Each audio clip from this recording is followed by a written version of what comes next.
待たせいたしました。マサチャンネルのマサです。皆様お元気でお過ごしでしょうか。そしてですね、本日はですね、ZX25R、そしてですね、多分こっちにいると思うんですけども、マサちゃんの動画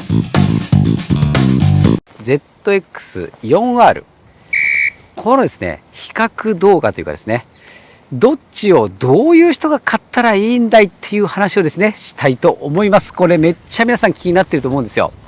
そんでね、V ストと V スト SX の比較の時もね、ちょっとお伝えしたんですけれど、よく饒舌な方がですね、こういう比較動画を出す時に、結論から申し上げましてって言うじゃないですか。前回の V ストの時はですね、本当に結論から申し上げるような事態になってしまってですね、結論から申し上げたんですが、今回は言いませんよ。結論から言いませんよ。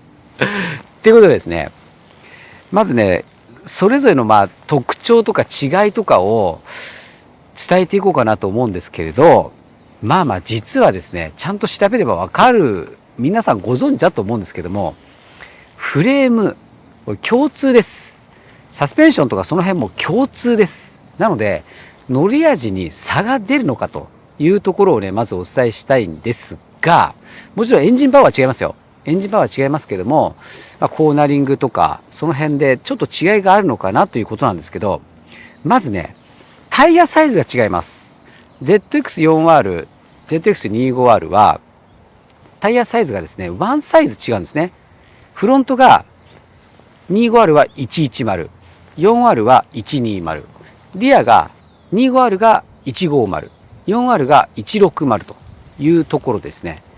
で、それに伴ってる変更なのかちょっとわかんないんですが、車高がですね、1.5 センチ違うんですよ。4R の方が高いんですね。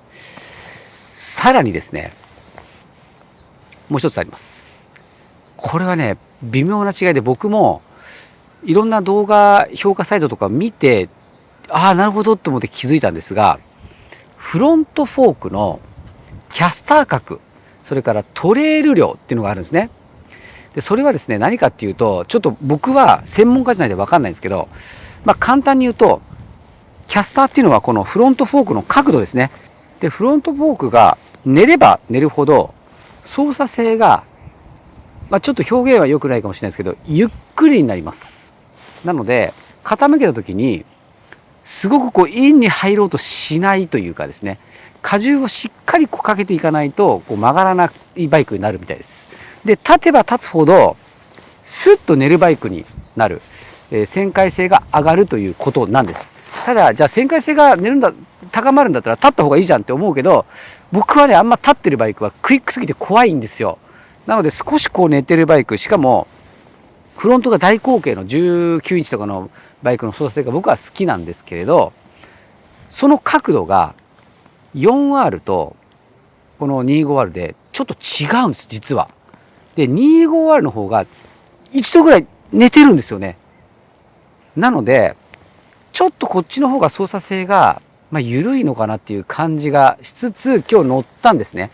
ただね、なるほどなと思ったんですけど、タイヤが 25R の方が細いです。よく考えれば、細い方が寝やすいですよね。太いものの方が寝るの難しくないですか？細いものの方がスッと寝ますよね。なので、相殺されてる気がします。なので操作性的にはほとんどね、この2台は変わらないと思いますね。じゃあ何が違うんですかと。まずブレーキがシングルディスクになってます。4R はダブルディスクです。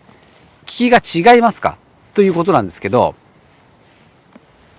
25R のこのシングルディスクのこのブレーキ、恐ろしいぐらい効きます。やばいです。しかもコントロールめっちゃしやすい。そしてね、2つともリアは多分同じじゃないかなと思うんですけど、リアはめっちゃ効きます、両方とも。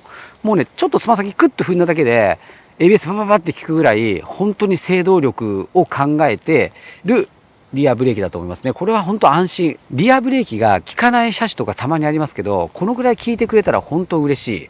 でね、このぐらいブレーキが引くとフロントブレーキ生活もできてしまうんですけど、クロスカブのね J45 乗ってる方、なんかはまあ分かると思うんですけど、フロントドラムブレーキでなんか絶望的に効かないとかっていうレビュー結構多いんですけど、あれはね絶望的に効かないじゃなくて、リアブレーキが非常に効くんで、リアブレーキを効かせて制動するバイクなんですよ。だからリアブレーキが使えないとクロスカブ絶望的に効きませんってなるんですね。これはねフロントもリアも非常に良い感じで効きます。なのでこれもまあ互角というところですね。で一般道なんですけど、 4R もめっちゃ発進加速とかストップ&ゴーやりやすかったんですけど、やっぱねこの25の方は下のトルクが薄いと思うんですね、 4R に比べて。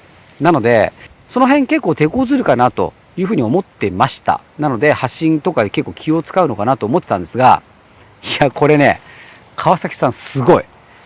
スズキでいうロー RPM アシストみたいな、ちょっとこうクラッチつなげた時に回転数プッて上げますよみたいな機能がついてて、それがねスズキのよりもっとちゃんとアシストするんですよ。なのでエンストとかの心配ほとんどないと思います。ってことは発進加速ストップ&ゴー、この辺もですね互角です。そしてクイックシフター、これはね 4R も 25R も素晴らしいです。川崎さんこれどうやって作ってんのっていうぐらい本当に素晴らしいです。クイックシフターのこう精度というかね、気持ちよさとか本当に気持ちいい。それからこのスロットルバイワイヤーじゃないですか、ワイヤーでつながってません。なのでこのスロットルの軽さ、これもねすごく軽くて扱いやすいし、いや本当ねもうネガがほとんどないですね。ネガを感じないです。この辺は 4R も 25R も同じだと思います。じゃあどこで差がつきますかというところになりますね。来ましたよ、本題がやってきました。 ZX4R と 25R、 パワーがまず全然違います。2倍とまではいかなくても 4R の方が全然排気量も大きいし、なんせ80馬力です。こっち45馬力です。半分とまではいかないけど半分ぐらいのパワーです。じゃあ遅かったらこの子がダメかというとそうでもないんですよ。この辺が選ぶポイントになってくるかなと思うんですね。例えば中型免許、今でいう普通二輪免許でとにかく速いバイクが欲しいって言ったら ZX4R より速いバイクはないと思います。なので一択ですね。ただ高回転までぶち回ってめっちゃ楽しいよっていうバイクが欲しければこっちになるかな。じゃあ大型免許を持っていて、4R と 25R どっち買うかなって思った時に、いや速い方がいいから 4R 買うでしょって僕ならないと思うんですよね。同じ重量帯とかで6号とか買えるから、6号って120馬力ぐらいあるからね。なので速いバイクが欲しくて大型免許を持ってたら 4R にはいかないと思うんですよ。車検がないのが良ければこっち行きますけどね、25R に。って考えるとどんどん難しくなるわけだこれね。でそれとともにですよ、それとともに 4R の立ち位置、これ非常に難しいです。確かにフルチューンの80年代のフルチューンの 400cc のエンジンをですね川崎さんが純正で出してきたわけですよ。その話題性とか速さとか興味とかっていうのは僕ももちろんありました。なんで乗ってみたんですけど、じゃあもっと速いバイク欲しければやっぱ6号とか行きますよね。1000とか7号とか行くじゃないですか。じゃあ400買うかなって思うんですよね。じゃあ400だったら扱えるぐらいのパワーですかって言ったら400でも全然扱えないですよ。もうとんでもなく速いですよ。じゃあ 25R どうかっていうと速いよ。めちゃめちゃ速い。1万8000ぐらいもあるからね。速いけどまだねなんかね扱えるぐらいの感じで想像できる速さなのよ。じゃあマサチャンネルならどっち買うんだい。僕大型免許も持ってます。速いバイクも乗りました。じゃあどっち買いますかと言われればいいですか、言っちゃいますよ。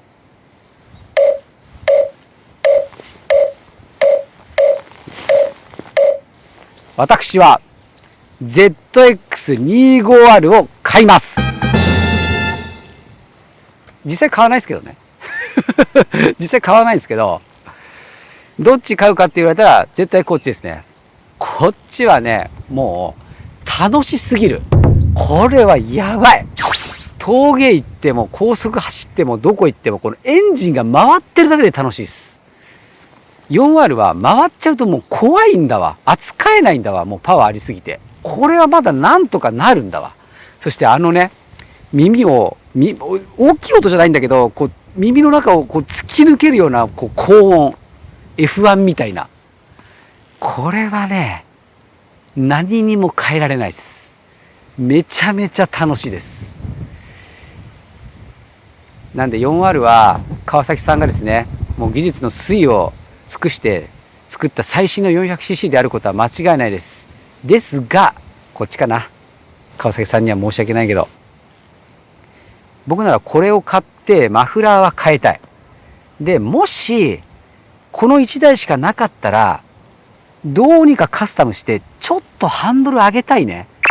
この高さでも全然僕問題ないけど、グリップ2個分ぐらい後ろ来てくれたら多分長距離も多分いけちゃうんで、スクリーンもね、ちょっともしかしたらちょっとこういうのがあれば、若干あれば、それにしたら長距離もいけちゃうから、もしかしたらエースになる可能性もあるかもよ。